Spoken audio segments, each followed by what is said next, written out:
ಇಲ್ಲ ದರ್ಶನ್ ಅವ್ರ ಪಾಪ ಅವ್ರು ನಿಜಲ್ಲಿ ಬಂದು ನೋಡಿ ಬೈದು ಅವ್ರ ವಾಕ್ ಬಂದು ಹೆಲ್ಪ್ ಮಾಡಿ ಏನಕ್ಕೆ ಹಿಂಗ್ ಮಾಡ್ತೀರ ನಮ್ಮನ್ನು ಕೇಳಕ್ಕೆ. ಹೌದು ಅವತ್ತು ಅವ್ರು ಮಾಡಿದ್ದಾರೆ. ಅವ್ರನ್ನು ನನ್ನ ಜೀವನ ಪೂರ್ತಿ ಮರಿಬಾರದು.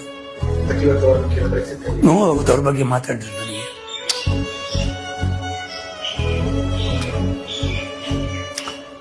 ಈ ತರ ದಿನಾನು ಬಂದ್ಬಿಡ್ತಲ್ಲ.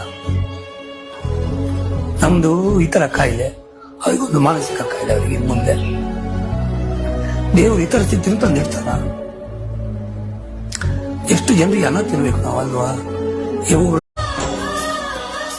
ಕ್ಷಮಿಸಿ ಬಿಡು ನನ್ನ, ಮರಳಿ ಬರುವೆ ಚಿನ್ನ, ನಿನ್ನ ಮಡಿಲ ಕಂದನಾಗಿ ಜನಿಸಿ ಬರುವೆನು. ಆ ಜನ್ಮ ಪೂರ್ತಿ ನಿನ್ನ ಪ್ರೀತಿಯಲ್ಲೇ ಕಳೆವೆನು.